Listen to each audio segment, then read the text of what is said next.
प्राचीन पुस्तकें। अष्टाध्यायी, अष्टाध्यायी ये क्या है? आपका संस्कृत की प्रथम व्याकरण है। और अष्ट अध्याय इसीलिए इसको बोलते हैं कि अष्ट माने होता है 8, और इसमें कितने 8 चैप्टर्स हैं, 8 चैप्टर्स हैं, तो 8 चैप्टर्स बोले तो इसमें 8 आपका चैप्टर्स में बटी हुई है अष्टाध्यायी। ठीक है,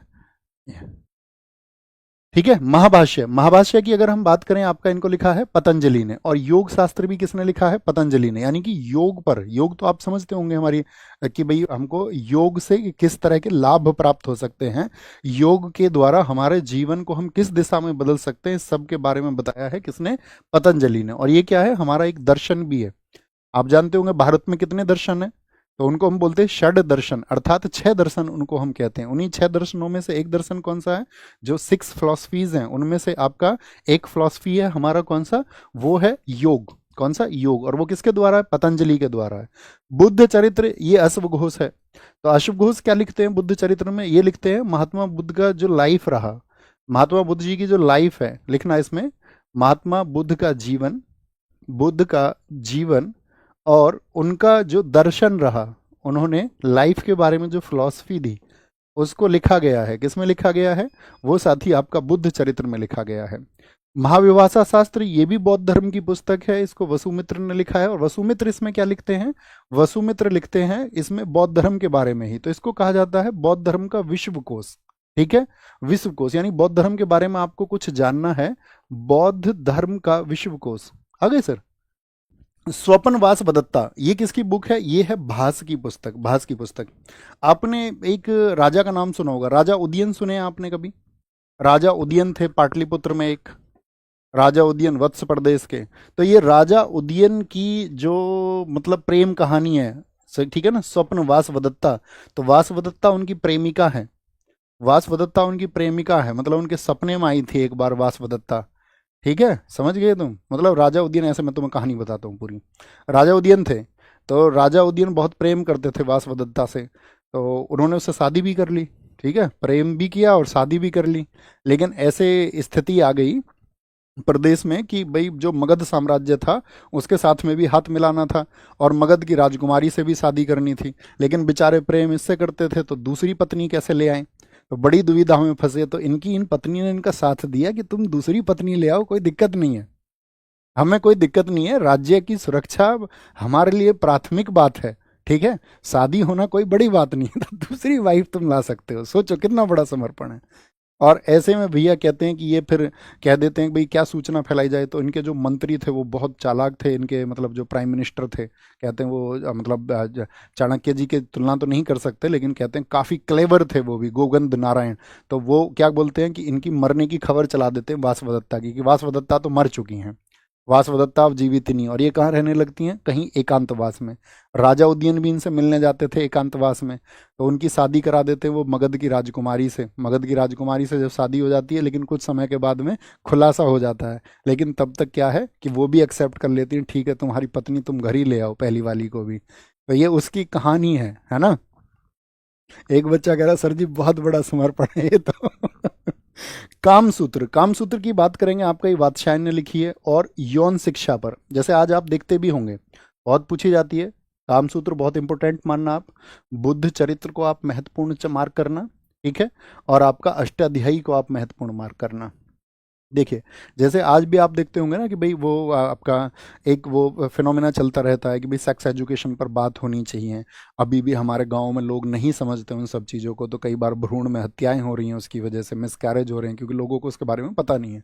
तो ये पहली यौन शिक्षा पर पहली बुक है, यौन शिक्षा पर।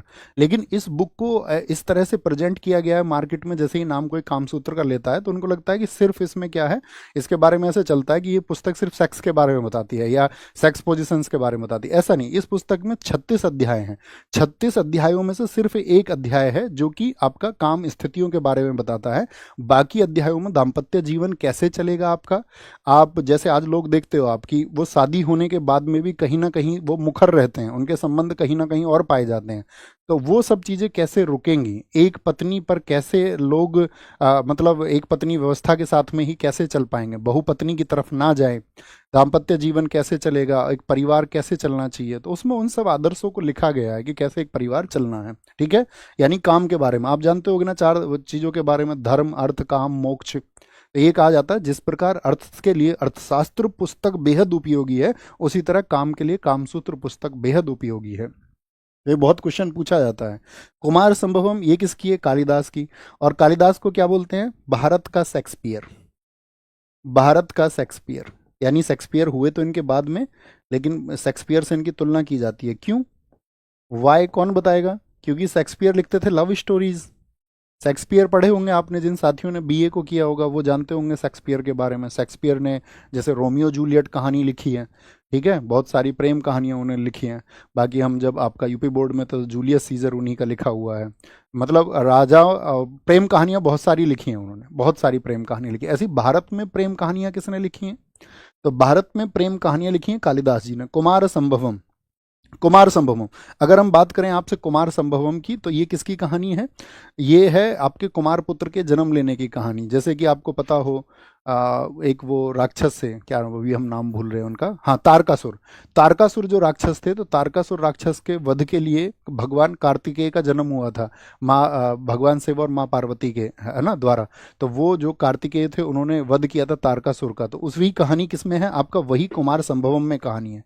कुमार संभवम किसकी बुक है? कालिदास की। रघुवंशम, रघुवंशम, रघुवंशम किसकी है? ये है आपका, किनकी है? कालिदास की पुस्तक है।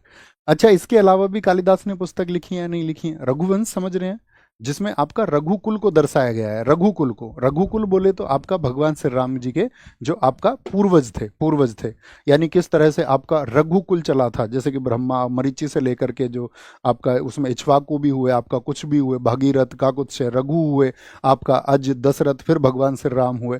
तो वो जो क्रम है, अभी हमने सारा क्रम नहीं बोला है, लेकिन हमने कुछ कुछ नाम बोले हैं। ठीक है, तो ये जो नाम हुए थे ये किसमें, ये रघुवंश में, इस पुस्तक में दर्शाए गए हैं, कौन कौन किन किन ने क्या क्या कार्य किए थे। मालविकाग्निमित्रम, ये साथी आपका कालिदास की पुस्तक है, बहुत इंपॉर्टेंट है क्योंकि ये भी एक प्रेम कहानी है। इसमें क्या है आपका, मालविका, मालविका ये तो थी मालवा की राजकुमारी। कहाँ की थी? मालविका मालवा की राजकुमारी थी। और साथ में आपका अग्निमित्र, ये विदर्भ के राजा थे। कहाँ के? अग्निमित्र, जिनको कहा जाता है कि ये विदर्भ के, या उन्हीं, विदर्भ नहीं, विदर्भ, और विदर्भ वाले क्षेत्र में विदिशा में मुख्य शासन इनका होता था। तो ये दोनों अपोजिट थे, दोनों राज्य, दोनों राज्यों की आपस में राइवलरी थी, विरोधी थे दोनों एक दूसरे के। तो विरोधी थे, तो इन्होंने क्या किया, फिर भी प्रेम किया। मालविकाग्निमित्रम, प्रेम है ही ऐसी चीज। ठीक है, और मुझे एक बात बताओ, इन्होंने और कौन कौन सी रचनाएं लिखी हैं महाकवि कालिदास ने? इन्होंने एक लिखी है ऋतु संहार, ऋतु संहार, जिसमें इन्होंने 6 ऋतुओं का वर्णन किया है। ऋतु संहार, हालांकि बहुत सारे लोग ये कहते हैं कि ऋतु संहार इनकी पुस्तक नहीं है। एक बहुत चर्चित है मेघदूत। मेघदूत की कहानी सुनी है, यस और नो? सुनना चाहते हो क्या मेघदूत की कहानी? इसमें मेघ नहीं, बादल जो है वो मैसेंजर है।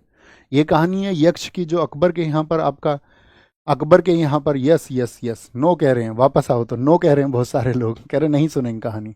ऋतु संहार, मेघदूत, और एक आपका तीसरी चीज क्या है, वो है विक्रमोर्वशीयम। ये राजा विक्रम और जो स्वर्ग की अप्सरा थी, विक्रमोर्वशीयम, स्वर्ग की अप्सरा थी ना उर्वशी, उनकी कहानी है। ये सुनोगे, स्वर्ग की अप्सरा की कहानी, ये भी प्रेम कहानी है। बस तुम इतना जान लो, ये सब प्रेम कहानी है। ठीक है, प्रेम कहानी है। ओके, आगे आएंगे वापस। नाट्य शास्त्र किसने लिखा है? नाट्य शास्त्र लिखा है भरत मुनि ने। किसने? भरत मुनि ने। अरे या यस कह रहे हैं, तुम कह रहे हैं नो कह रहे हैं, यस कह रहे हैं। तो सुनो, छोटी सी कहानी, बड़ी कहानी नहीं है। मेघदूत में क्या है, आपको साहित्य को जानना चाहिए। ठीक है, उससे रस की उत्पत्ति होती है। तो मेघदूत में क्या होता है कि एक थे आपका यक्ष, और यक्ष ड्यूटी करते थे आपका, किसके यहाँ पर? आपका यक्ष ड्यूटी करते थे आपका, आप जानते होंगे कुबेर। कुबेर जो अलकापुरी में रहते थे, जिनके पास बहुत पैसा है, धन है जिनके पास में। अब वो भगवान शिव के उपासक थे। अब वो रोज मंत्र पढ़ते थे, भगवान शिव के 100 मंत्र पढ़ते थे। तो 100 कमल के फूल भी उनको चढ़ाते थे, हर मंत्र, एक मंत्र के साथ में एक कमल का फूल। तो एक दिन क्या हुआ, यक्ष की नई नई शादी हुई थी। तो उसने अपनी घरवाली को देखा, जब वो स्नान करके आई, तो उसने कहा कि तुम्हारे बाल तो बहुत बेहद खूबसूरत लग रहे हैं, तो तुम्हारे बालों में एक कमल लगा देता हूँ। उसको लगा यार मालिक ऐसे थोड़ी है, भगवान शिव जी नाराज हो जाएंगे, एक दिन 99 चढ़ा देंगे, तो क्या कमल में दिक्कत हो जाएगी, अभी तो तुरंत क्या है। वही वाली बात होगी, यानी चाह, एक तो होती है कि चाह नहीं कि सुरबाला के क्या होता बालों में गूथा जाऊं, लेकिन उनकी चाह थी कि भाई इनकी पत्नी के बालों में जाना चाहिए ये, तो उन्होंने लगा दिया उधर, उन्होंने पढ़ा अपना ओम नमः शिवाय करके। और जब उनको पता चला कि यार ये तो 99 100वां मंत्र पढ़ के जैसे ही उन्होंने ढूंढा, अरे कमल ही नहीं है, उन्होंने बोला अभी तेरा कहाँ ध्यान है, 100 कमल क्यों नहीं आया आज। उन्होंने बोला जी मेरी घरवाली आज मुझे उसके हेयर्स बहुत सुंदर लग रहे थे, तो उसके हेयर में मैंने लगा दिया बाल को। अच्छा बेटा इश्क में है, इसको उठाओ पटको, इसको रामगिरी पर्वत पर पहुंचाओ। उसको 1 साल के लिए भेज दिया राजा ने। बोला तू अपनी पत्नी से दूर रहेगा, ज्यादा इश्क करना चाह रहा है ना, तो तू दूर रहेगा अपनी पत्नी से। तो उसको बेचारे को भेज दिया वहां पे। अब उसको पत्नी, उसकी नई नई शादी हुई थी, तो उसको पत्नी की बहुत याद आती थी, लेकिन उसके पास व्हाट्सएप नहीं था, क्या करे, उसके पास ये टेलीग्राम भी नहीं था, प्राचीन समय की बात है। तो उसने बेचारे ने, उसको जो भी लगे जो भी मिले उसी से प्रार्थना करे कि मेरी घरवाली जो अलकापुरी में रहती है उस तक मैसेज भेज दे। तो उसने, कहते हैं कि यक्ष को जब आपका बादल मिल गए, मेघ यानी बादल से भी उसने मैसेज भेज दिया कि मैं ठीक हूँ और तुम्हारे बिन मैं अधूरा हूँ, 1 साल बाद लौट आऊँगा, मेरा प्रेम, मेरी आस और तुम्हारे प्रति मेरा जो समर्पण है वो अमर है। ठीक है, तो ये कह दिया उसने। नाट्य शास्त्र बताओ, भरत मुनि की है। देवी चंद्रगुप्तम ये विशाखा दत्त की हिस्टोरिकल कथा है। और ये ज्यादातर पुस्तकें जो लिखी जाती थी इस समय की दोस्त, संस्कृत भाषा में लिखी जाती थी। किस में लिखी जाती थी? संस्कृत भाषा में। जैसे देवी चंद्रगुप्तम, ये यहाँ पर एक गुप्त शासक की कमजोरी को दर्शाता है बहुत ज्यादा। नाट्यशास्त्र तो हम सब आपको बता ही चुके हैं कई बार। देवी चंद्रगुप्तम एक इंपोर्टेंट रचना है, मार्क करना। आप छोटा सा लेटर बना लिया करो अपने नोट्स में, आई आई ऐसे। तो देवी चंद्रगुप्तम क्या रचना है? जैसे आपने हिस्ट्री को पढ़ा होगा, जिन लोगों ने, सॉरी, जिन्होंने हिस्ट्री को पढ़ा होगा तो वो जानते होंगे भारतीय इतिहास में एक राजा हुआ है समुद्रगुप्त। समुद्रगुप्त हुआ है, नहीं हुआ है, जिसको भारत का नेपोलियन बोलते हैं। आप कहेंगे हाँ भैया, 335 से लेकर 380 तक वही शासक था। तो समुद्रगुप्त के दो बेटे थे, एक तो था रामगुप्त और एक था चंद्रगुप्त द्वितीय, जिसको चंद्र बोलते हैं। तो रामगुप्त बड़ा था और चंद्रगुप्त क्या था, छोटा था। कौन बड़ा था? रामगुप्त, आर बड़ा और सी छोटा। क्या बोलोगे? आर सी से याद रख लो, आर बड़ा सी छोटा। तो इसको इसको बेचारे को प्रेम था किससे? ध्रुव देवी से, चंद्र को। इसकी प्रेमिका का क्या नाम था? ध्रुव देवी। ठीक है। लेकिन इसके घर वाले जो थे ध्रुव देवी के, वो कहते हैं कि ठीक है तुम्हारा प्रेम है। उन्होंने कहा हाँ हमको, वो जो राजा है ना उधर गुप्त वंश के, तो उनका जो बेटा है छोटा, उससे हमारे प्रेम है। तो उसके घर वालों ने कहा वाह वाह वाह, बहुत अच्छी बात है कि तुमको प्रेम है उससे, तो ये तो इससे अच्छी कोई बात ही नहीं हो सकती एक राजकुमार से। भाई गुप्त वंश आप समझते हो यार, उसको हम भारतीय इतिहास का स्वर्ण काल बोलते हैं। वो जो गोल्डन पीरियड कहलाता, उसमें किसी राजकुमार से प्रेम हो जाना, घर वालों ने भी कहा वाह वाह।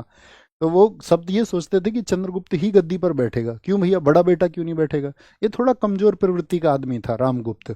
लेकिन ऐसी चीज होती है कि समुद्रगुप्त की डेथ के बाद में इसको गद्दी पर बिठा दिया जाता है। तो इसके घर वाले जो है ना ध्रुव देवी के, वो इसकी शादी इससे नहीं कराते, वो इससे करा देते हैं। होनी किससे चाहिए थी शादी, बताओ फटाफट से। तो होनी चाहिए थी शादी किससे? वो शादी होनी चाहिए थी भैया, आपका चंद्रगुप्त से प्रेम था, उसने अपने घर वालों से परमिशन भी ले ली थी, लेकिन घर वालों ने कहा नहीं, बेरोजगार से शादी नहीं करेंगे। अभी तो शक्ति किसके पास है? तो शक्ति किसके पास में है? वो है आपका रामगुप्त के पास में। रामगुप्त इतना नालायक था कि इस समय शकों का प्रभाव था भारत में, शक बहुत शक्तिशाली तरीके से आगे बढ़ रहे थे। शकों ने इनसे कहा अच्छा तुम्हारी पत्नी बहुत सुंदर है, ध्रुव देवी, जिसको ध्रुव स्वामिनी भी कहा गया है। इसके ऊपर जयशंकर प्रसाद जी ने भी नाटक लिखा है हिंदी साहित्य में, ध्रुव, है ना, क्या बोलेंगे उनके ऊपर, ध्रुव स्वामिनी के ऊपर उन्होंने भी नाटक लिखा है, क्योंकि गुप्त वंश के ऊपर उन्होंने कई नाटक लिखे हैं। तो ये क्या करता है, शक खासा से कहता है भाई तुम्हारी तो जो है घरवाली बहुत सुंदर है, और अगर तुमने अपनी घरवाली को हमें नहीं सौंपा तो हम तुम्हारे राज्य पे आक्रमण कर देंगे। इतना कमजोर था, कहता घरवाली को ही ले जाओ। तुम सोचो, कह रहा राजा राज्य रहेगा तो घरवाली और आ जाएंगी, इस माइंडसेट का आदमी था। तो इसलिए इसके बारे में ये था कि ये गद्दी पर नहीं बैठेगा। इस नालायक ने अपनी घरवाली जो है उसको देने को सोच चला गया। तो ये किसके पास जाएगी फिर? ये गई इनके पास में। प्रेम तो इन दोनों का ही था। इन्होंने कहा "ये देखो क्या कर रहे हैं तुम्हारे भैया"। तो इन्होंने कहा एक काम करो, तुम मुझे अपने वो दो, क्या बोलते हैं उसको, घाघरा दो तुम मुझे अपना, और घाघरा और इसके जो कपड़े पहन के शर्ट दे दो एक, और राजकुमारी के वेश में ये गया वहाँ, हम जाएंगे इसके पास में, शक राजा। तो इसीलिए तो कहा जाता है इसको सकारी, इतिहास में एक वो टाइटल दिया जाता है सकारी, सक्को के अरी, सक्को का दुश्मन, सक्को को खत्म करने वाला कौन था, वो चंद्रगुप्त द्वितीय थे। तो शक राजा की इन्होंने डेथ कर दी थी, उसको मार दिया था, मतलब हत्या कर दी थी, उसकी डेथ कर दी थी, नहीं थी, हत्या कर दी थी। तो भैया क्या हो जाएगा, तो इस तरह से कथा है पूरी, ठीक है। देवी चंद्रगुप्तम, चंद्रगुप्त कहानी। मुद्रा राक्षस बहुत पूछी जाती है, विशाखा दत्त की है, ये भी इस समय की घटना है, आपका इसी समय की घटना है। पृथ्वीराज रासो, आप जानते हो ये किनके बारे में है। पृथ्वीराज रासो, ये तो पृथ्वीराज चौहान जो पृथ्वीराज तृतीय थे उनके बारे में है, ठीक है, उनकी विजयों के बारे में, क्योंकि पृथ्वीराज थर्ड के दोस्त थे चंद्रवरदाई, ये दोनों दोस्त हैं आपस में, तो इन्होंने कहानी लिखी है, उनके बारे में लिखा है, ठीक है। बहुत बढ़िया। मृच्छकटिकम, तो कई बार पूछा था मृच्छकटिकम का अर्थ क्या है, मिट्टी का खिलौना।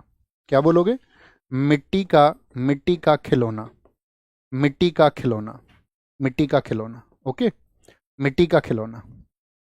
व्रत संहिता ये वराहमीर ने लिखी है। देखिए वराहमीर जो है भारत में, जैसे अकबर के दरबार में नवरत्न रहते थे, आप सबको पता होगा, उसी तरह से चंद्रगुप्त द्वितीय के दरबार में भी नवरत्न रहते थे। तो चंद्रगुप्त द्वितीय पहले शासक थे, तो उन्हीं 9 में से एक व्यक्ति है वराहमीर। कौन है, वराहमीर। तो वराहमीर तो बहुत जबरदस्त आदमी थे, भारत में खगोल में इन्होंने बहुत कुछ लिखा, एस्ट्रोनॉमी में, एस्ट्रोलॉजी ज्योतिष के बारे में इन्होंने बहुत कुछ लिखा आपका, और वास्तुकला, जो उसको बोलते हैं ना, क्या बोलते हैं, आर्किटेक्ट जो होते हैं आपका, उसको क्या बोलते हैं, बोलो भाई फटाफट से। आर्किटेक्ट होते हैं जो वास्तुकार होते हैं, तो उनकी कला होती है वो आपका क्या बोलेंगे उनको, आर्किटेक्चर। तो उसके बारे में इन्होंने बहुत लिखा आपका, वास्तुकला के बारे में। तो वराह मिहिर ने लिखा है। तो इन्होंने क्या किया था, चंद्रगुप्त द्वितीय ने इनको एक हवेली दे दी थी, हवेली, हवेली। तो उस हवेली को क्या बोलते थे, मिहिर की हवेली। दिल्ली में दी थी इनको, दिल्ली में रहते थे ये लोग। मिहिर की हवेली, बोलो मेरे साथ एक बार।